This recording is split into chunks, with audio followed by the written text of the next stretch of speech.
жумуштар. Кыргызстан эгемендик алган 32 жылдык тарыхында башынан оор сыноолорду, 3 жолу бийлик алмашууну өткөрдү. Бул аралыкта Совет бийлиги курган заводдор, курулуштар, өндүрүштөр талкаланып, мамлекеттин мүлктөрү таланды. Кен байлыктар чет элдиктерге берилди. А дегенде Акаев, андан кийин Бакиев, Отунбаева, Атамбаев, Жээнбековдор өлкө башына келди. Бул аралыктарда Кыргызстандын бюджетинин өсүү динамикасы төмөндөгүдөй көрсөткүчтөрдү түздү. Акаев 30,4 миллиард сом 2005 жыл. Бакиев 96,5 миллиард сом 2010 жыл. Отунбаева 125,2 миллиард сом 2011 жыл. Атамбаев 229,6 миллиард сом 2017 жыл. Жээнбеков 247,8 миллиард сом 2020 жыл.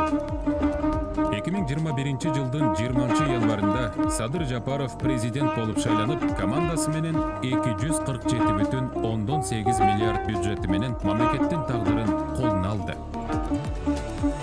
2022 жылы мамлекеттин бюджетин 247,8 миллиард сомдон 442,7 миллиард сомго жеткирди. Башкача айтканда, кыска аралыкта 2 эсеге өстү. Ушул жылдын соңуна чейин прогноз боюнча пландан 503,4 миллиард сомдон ашырылып, 552 миллиард сомго чыгуусу күтүлүүдө. Мындай натыйжалардын байкалышы эл аралык уюмдардын дагы көңүлүн буруп, Кыргызстанды туруктуу өнүгүп жаткан өлкөлөрдүн катарына киргенин белгилешти. Мурда жакыр өлкөлөрдүн катарында кошуна мамлекеттерден жардам алып карыз сурап келгенибиз ар бирибиздин эсибизде. Азыр Кыргызстан ири жана дымактуу долбоорлорду ишке ашырган мамлекет катары өнүгүүгө карай багыт алды. Кытай-Кыргызстан, Өзбекстан темир жолу. Бул долбоор көп жылдан бери ишке ашпай келген. Ага бир нече ички жана тышкы себептер болгон. Кытай-Кыргызстан, Өзбекстан темир жолунун курулушу менен мамлекетибиз туңгуюктан чыгат. Жаңы темир жол коридору Евразия континенталдык көпүрөсүнүн түштүк бутагы болуп, түштүк-чыгыш, батыш Азия жана жакынкы чыгыштын базарларына жол ачылат. Темир жолдун курулушу Каспий деңизине чыгууну камсыздап, транзиттик жолго айланат. Өлкөбүздүн өнүгүшү үчүн чоң экономикалык мүмкүнчүлүктөрдү берет. Кытай, Кыргызстан, Өзбекстан темир жолу курулуп иштей баштаса, мамлекетке жылына кеминде 200 миллион доллар киреше алып келери болжолдонууда. Кытай, Кыргызстан, Өзбекстан темир жолун куруу долбоору боюнча техникалык экономикалык негиздемени иштеп чыгуу боюнча жумуш аяктады. Учурда 3 мамлекет биргелешкен темир жолдун куруунун каржылоосу каралууда. Учурда Советтер Союзунан калган 424 чакырым темир жолу бар. Мамлекет эгемендик алган жылдардан бери 1 метрдагы темир жолун курган эмес. Биринчи болуп 2022 жылы балыкчы Кочкор Каракече багытындагы темир жолунун курулушуна президент Садыр Жапаров старт берди.